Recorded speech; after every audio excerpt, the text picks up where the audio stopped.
आता आपल्याला next part. Now we will see the next evidence and evidence for evolution theory, evidences of evolution theory. We have seen first morphological evidence, then we have seen anatomical evidence, then we have seen vestigial organs. What are vestigial organs? And vestigial organs हे जर बघितलं, study केला, तर याच्यावरून सुद्धा आपल्याला काय समजतं, तर ह्युमन बीइंग हा कोणापासून इव्हॉल्व्ह झालेला आहे किंवा त्याचा एन्सिस्टर जो आहे तो कोण असणार आहे, मंकी. आणि मग ते हे या एव्हिडन्स वरून लक्षात येतं. आता त्याच्यानंतरचा आपल्याला कोणता बघायचा आहे, पॅलेंटॉलॉजिकल इव्हिडन्स. आता ह्या पॅलेंटॉलॉजिकल इव्हिडन्स मध्ये काय लक्षात घ्यायचं आहे, तर जे काही इथं तुम्हाला काही दिसतात बघा, इम्प्रेशन्स दिसतात, सम फॉसिल्स. आता फॉसिल म्हणजे काय हे तुम्हाला माहिती आहे. काही नॅचरल कलॅमिटीज मुळे living organisms have buried deep in buried under the ground. ते बरीड झालेले आहेत आणि त्याच्यावरती रॉक आणखीन सँड रॉकचे लेयर्स घडत गेलेले आहेत किंवा जनरेट होत गेलेले आहेत. आणि त्याच्यामुळं जे काही लिव्हिंग ऑर्गॅनिझम्स जे बरीड झालेले आहेत त्यांचं डिकम्पोजिशन झालेलं नाही त्या बॉडीचं, आणि मग त्यांच्यापासून काय तयार झालेले आहेत, फॉसिल्स फॉर्म झालेले आहेत. आणखीन या फॉसिल्सच्या स्टडीवरून सुद्धा आपल्याला काय सांगता येतं की इव्हॉल्युशन, जे काही ॲनिमल्स इव्हॉल्व्ह झालेले आहेत त्यांना काही ग्रुप ऑफ ॲनिमल्स त्यांचा एन्सिस्टर जो असणार आहे तो कॉमन असणार आहे. मग पॅलेंटॉलॉजी त्याला म्हटलेलं आहे, म्हणजे फॉसिल्सचा स्टडी करणारी जी ब्रांच आहे that is called as palaeontology. A question may arise in our mind that when organisms existed millions of years ago, how can we tell this? मग आता आपण म्हणतो की कितीतरी मिलियन्स इयर्सच्या पूर्वी काय झालेले आहेत, लिव्हिंग ऑर्गॅनिझम्स ऑकर झालेले आहेत. मग हे आपण कसं सांगू शकलो, तर त्याच्यासाठी काय केलेलं आहे, now this secret has been hidden in earth. large number of organisms get buried due to disasters like floods, earthquake, volcanoes, etc. त्याच्यानंतर ruminates and impressions of such organisms remains preserved underground. त्यांचे रिमिनेट्स म्हणजे ते तसेच गाडले गेल्यामुळं ते काय झालेले आहे, त्यांचं डिकम्पोजिशन झालेलं नाही. मग त्यांच्यामध्ये जो काही कार्बन प्रेझेंट आहे त्याचा जे काही डिफरंट कंपाऊंड्स प्रेझेंट आहेत, म्हणजे प्रोटीन्स, कार्बोहायड्रेट्स, हे जे मोठ्या प्रमाणामध्ये प्लांट्स आणि ॲनिमल्स मध्ये प्रेझेंट असतं त्यांच्यापासून काय तयार झालेले आहेत, फॉसिल्स तयार झालेले आहेत. मग अँड इम्प्रेशन्स ऑफ सच, म्हणजे ते तसेच गाडल्या गेल्यामुळे तसाच साचा ते दगडामध्ये बसलेले आहेत. म्हणजे त्यांच्यापासून एक हार्ड सबस्टन्स पण जो काही तयार होतो त्याला म्हटलेला आहे fossils. The remnants and impressions of such organisms remain preserved underground. त्यांचे जे काही बॉडी पार्ट्स आहेत किंवा तिची जी काही शरीर आहे ते तसंच गाडलं गेल्यामुळं काय झालेलं आहे, त्याचे रिमिनंट्स आणि impressions of such organisms remain preserved under the ground and these are called as fossils. त्यांना म्हटलेलं आहे फॉसिल्स. म्हणजे फॉसिल्सचा स्टडी करून सुद्धा आपल्याला जी काही इव्हॉल्युशनरी थिअरी आहे, इव्हॉल्युशनची थिअरी आहे, त्याला एव्हिडन्सेस मिळालेले आहेत. Study of fossil is an important aspect of study of evolution. इव्हॉल्युशनचा स्टडी याच्यामध्ये. आता त्याच्यानंतर नेक्स्ट पार्ट कोणता आहे,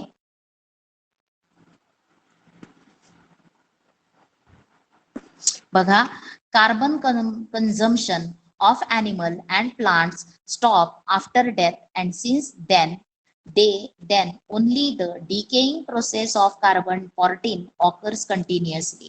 आता कार्बन-14 कार्बनचे आयसोटोप्स आहेत, कार्बन-14 आणि कार्बन-12 हे कार्बनचे आयसोटोप्स. त्याच्यातला जे आता ज्या वेळेस ॲनिमल जिवंत असतो त्यावेळेस दोन्ही कार्बन्सचं इंटेक चालू राहणार आहे, कळलंय.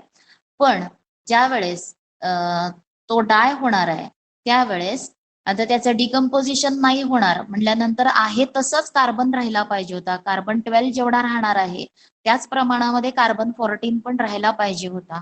पण कार्बन-14 हा तेवढा राहत नाही, तो डीके व्हायला सुरुवात होते.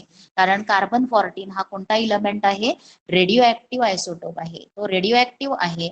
आणि त्याच्यामुळं काय होणार आहे तिथे, त्याचं डिकेइंग व्हायला सुरू होणार आहे. तुम्हाला रेडिओ ऍक्टिव्ह सबस्टन्सेस माहिती असतील, मग त्याच्यामध्ये कार्बन 14 हा कोणता आयसोटोप आहे, रेडिओ ऍक्टिव्ह आयसोटोप आहे. त्याच्यामुळं त्याचं डिकेइंग होणार आहे. मग ते डिकेइंग म्हणजे तो कमी कमी होत जाणार आहे. आणि त्याच्यामुळं जो काही रेशिओ आहे बिटवीन कार्बन 14 आणि कार्बन 12 हा कॉन्स्टंट राहायला पाहिजे होता, पण तो आफ्टर डेथ ऑफ ॲनिमल तो कॉन्स्टंट राहत नाहीये.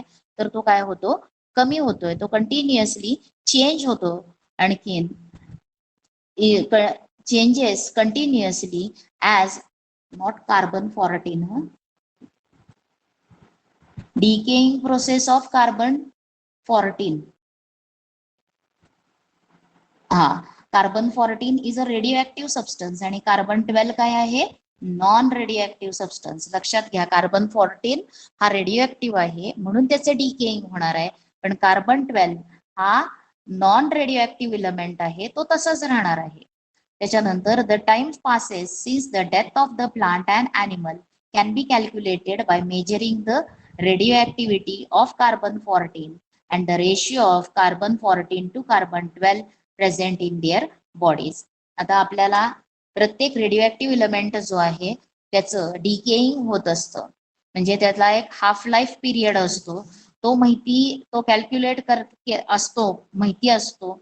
आणि त्याचा जो काही हाफ लाईफ पिरियड किंवा जेव्हा तो ॲनिमल डाय झालाय त्याच्यापासून कार्बन 14 च काय केलं जाणार आहे, तो मेजर केला जाणार आहे. किती आहे, calculated by measuring the radio of carbon 12 आणि ratio of carbon 14 and ratio of carbon 14 to carbon 12 present in their body. मग कार्बन 14 टू कार्बन 12 चा जो काही रेशिओ आहे त्या बॉडीमध्ये, त्याच्यावरून तो ॲनिमल किती वर्षापूर्वी जिवंत होता हे सांगता येणार आहे. म्हणजे किती वर्षापूर्वी तो डाय झालेला आहे हे सांगता येणार आहे. कारण कुणाच्या स्टडीवरून, कशाचा स्टडी केला जाणार आहे, तर कार्बन 14 हा रेडिओ इलेमेंट आहे. आणि प्रत्येक रेडिओ इलेमेंटची एक प्रॉपर्टी असते, तो एक ठराविक वर्षांनी बरोबर जेवढा आहे त्याच्या तो हाफ होत असतो. म्हणजे जर 1 ग्रॅम असेल तर अर्धा ग्रॅम होण्यासाठी त्याला काही वर्ष लागतात. त्याला काय म्हटलेलं आहे, half life period of that radio element.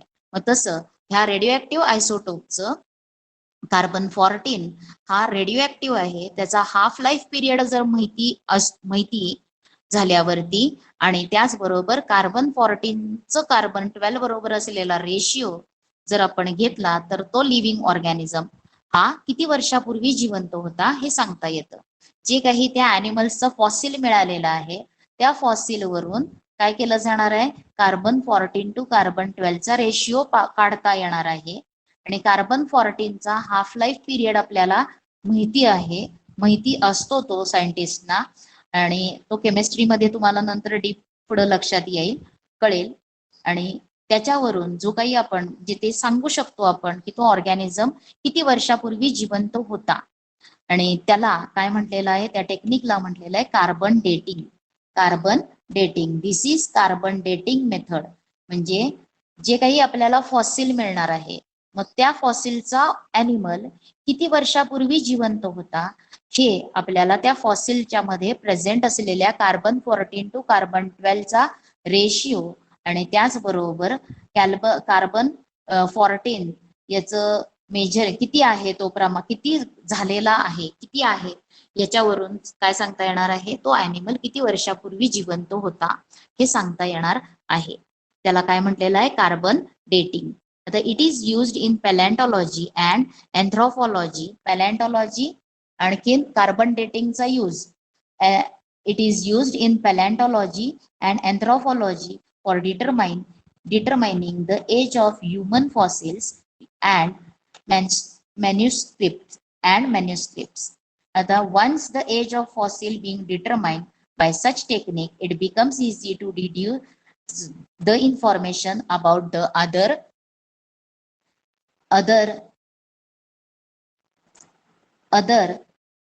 इरिस्टाईल organisms, म्हणजे तर जे ऑर्गन्स कसे असणार आहेत हे पण ऑर्गॅनिझम्स आपल्याला सांगायला येणार आहेत. आता it seems that vertebrates have been slowly originated from invertebrates. आता इथं तुम्हाला काय डायग्राम दिसते आहे, तर इथं structure of ground level for and fossils, ग्राउंडचं एक्सकॅव्हेशन केलेलं आहे, उत्खनन केलेलं आहे. मग आता जो डीपेस्ट लेयर आहे त्या डीपेस्ट लेयर मध्ये कुठले फॉसिल्स मिळालेले आहेत, तर इनव्हर्टिब्रेट्सचे फॉसिल्स मिळालेले आहेत.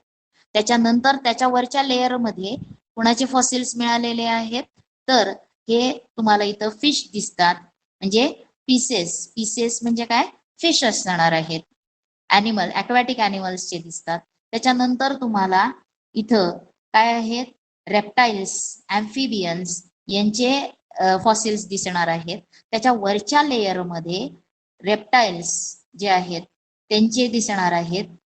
आणि त्याच्या सर्वात वरती कोणते दिसणार आहेत, बर्ड्स, एव्स, मॅमल्स यांचे फॉसिल्स असणार आहेत.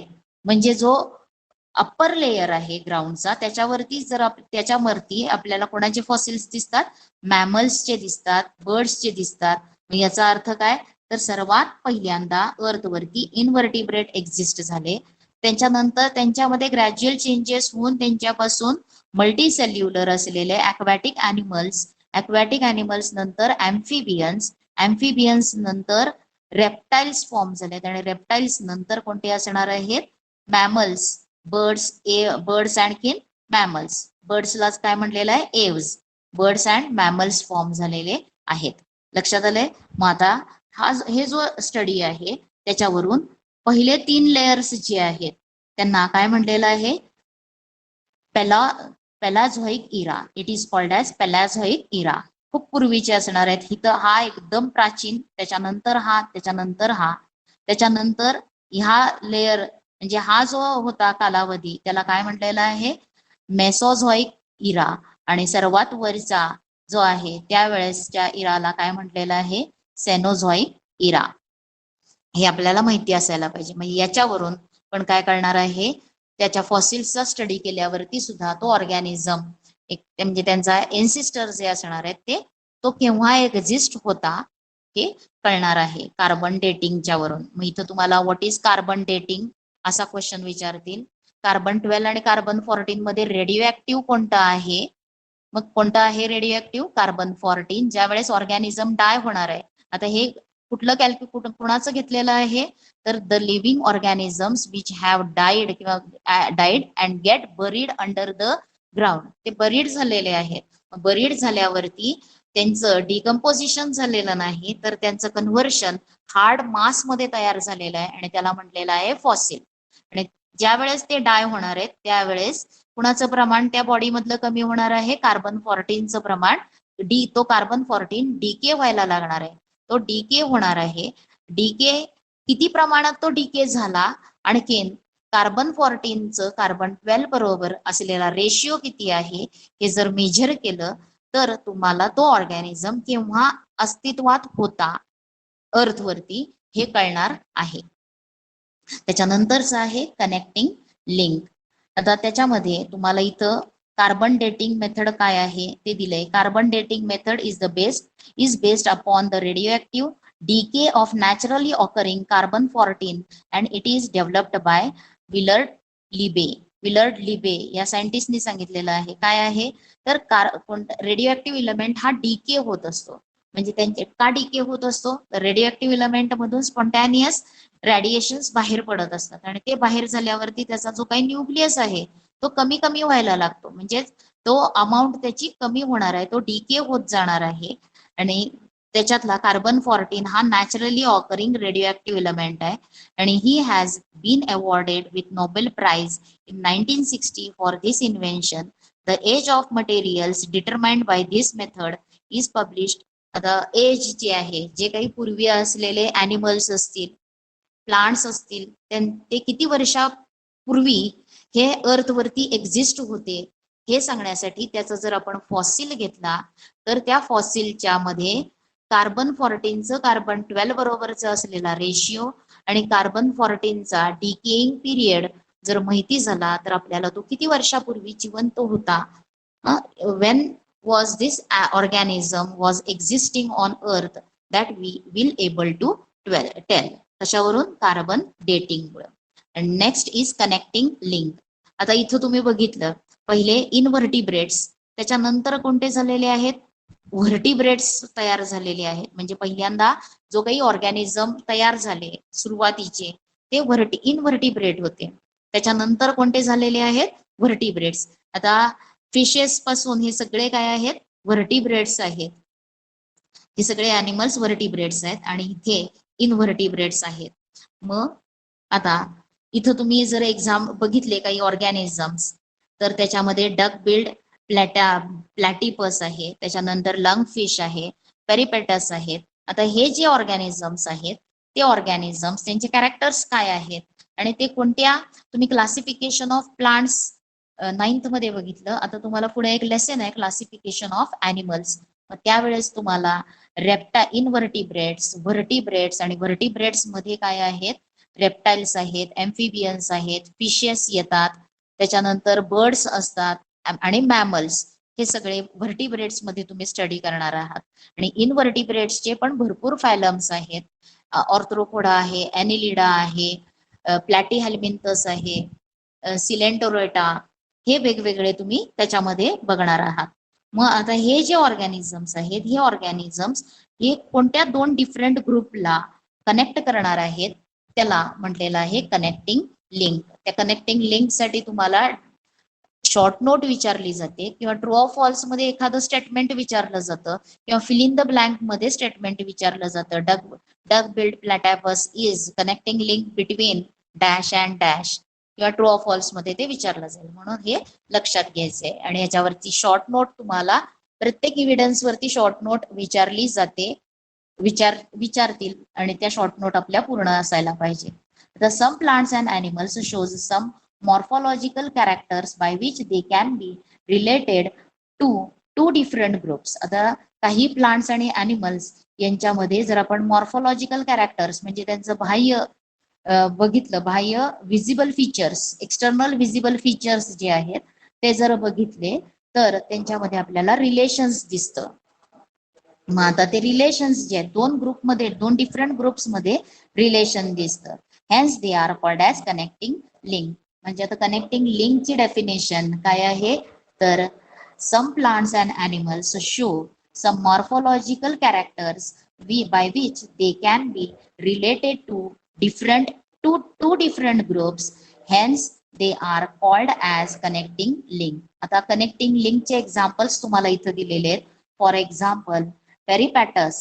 पेरिपॅटस हा जो ऑर्गॅनिझम आहे तो पेरिपॅटस characters like segmented body, thin cuticle and parapodia like organs are present. Similarly, these animals shows tracheal respiration and open circulatory system similar to arthropoda. आता पेरिपॅटस याच्यामध्ये कोणते दिसतात तुम्हाला? पेरिपॅटस. आता इथं तुम्हाला पेरिपॅटस दाखवलेला आहे. पेरिपॅटस याच्यात तुम्हाला सेगमेंटेड बॉडी, त्याची बॉडी कशी आहे? सेगमेंटेड आहे. थिन क्युटिकल त्याच्यावरती प्रेझेंट आहे आणि पॅरापोडिया आहेत.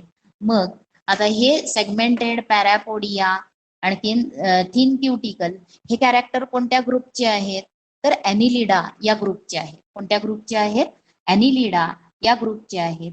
आणि त्याचबरोबर त्याच्यामध्ये tracheal respiration, trachea respiratory system मध्ये ट्रॅकिया प्रेझेंट आहे, ट्रॅकियल रेस्पिरेशन आणि ओपन सर्क्युलेटरी सिस्टीम आहे. आणि हे कॅरेक्टर कोणत्या ग्रुप ऑफ ॲनिमल्सचं आहे?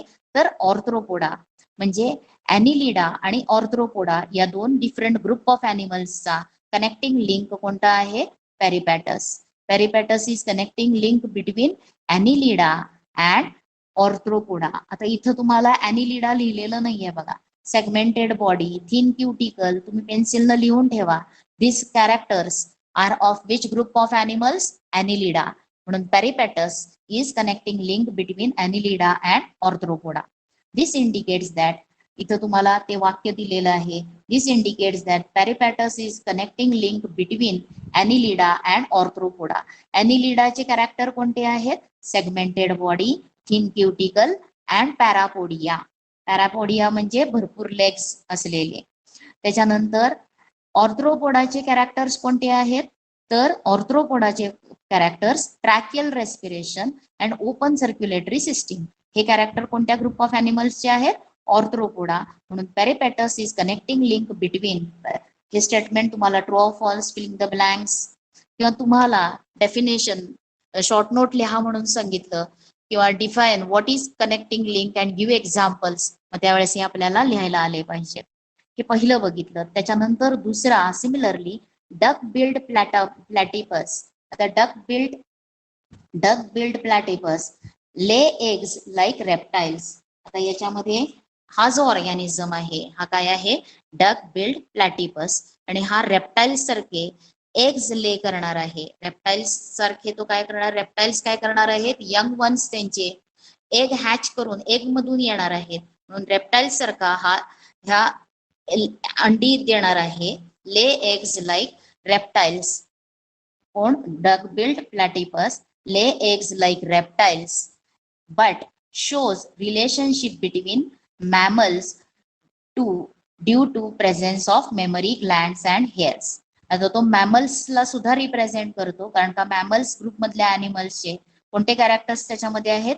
मॅमल्स मधले मेमरी ग्लँड्स हे प्रेझेंट आहेत आणि हेअर्स प्रेझेंट आहेत. तर मॅमल्स काय करणार आहेत? त्यांच्या यंग वन्सला मिल्क देणार आहेत. मिल्क देणारे किंवा मिल्क तयार करणारे ग्लँड्स कोणते आहेत? Memory glands. आणि हे मेमरी ग्लँड्स त्या डक बिल्ड प्लॅटॅपस मध्ये सुद्धा प्रेझेंट आहेत. म्हणून duck billed platypus is connecting link between reptiles and mammals. Reptiles आणि मॅमल्स मधला कनेक्टिंग लिंक कोणता आहे? तर डक बिल्ड प्लॅटॅपस. त्याच्यानंतर थर्ड एक्झाम्पल तुम्हाला आहे lung fish.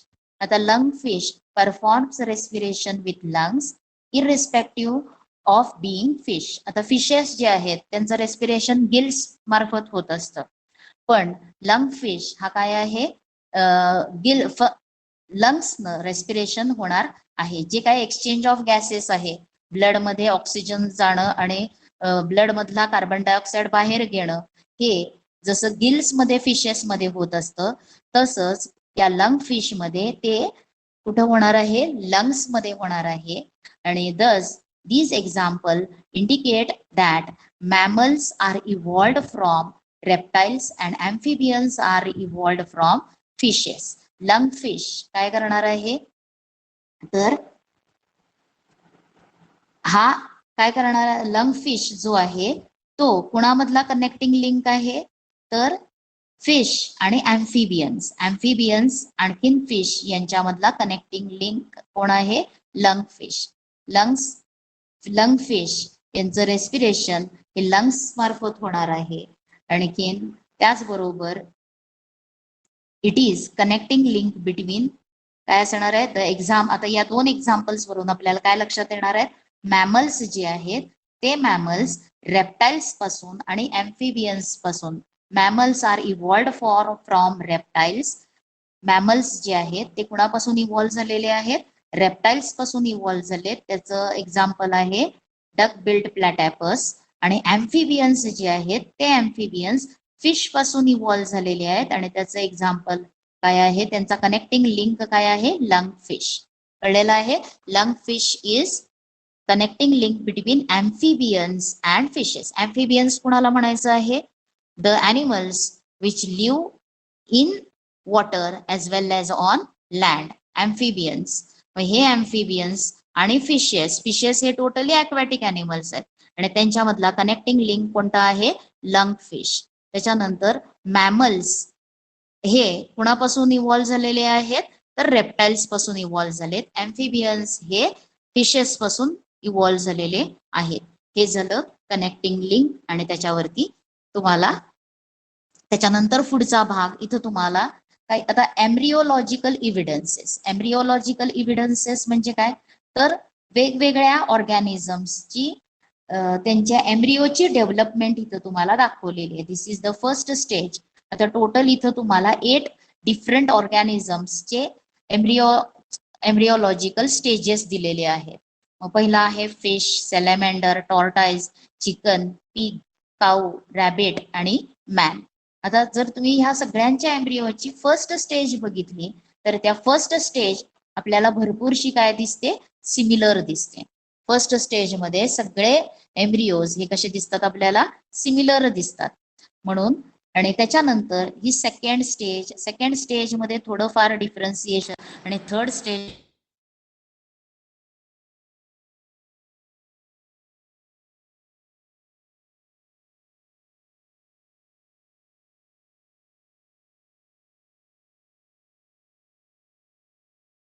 similarities during initial stages and those similarities decreases gradually. पहिल्या स्टेज मध्ये भरपूर सिमिलॅरिटीज आणि त्याच्यानंतरच्या स्टेज मध्ये काय होतंय, तुम्हाला सिमिलॅरिटीज कमी होत गेलेल्या आहेत.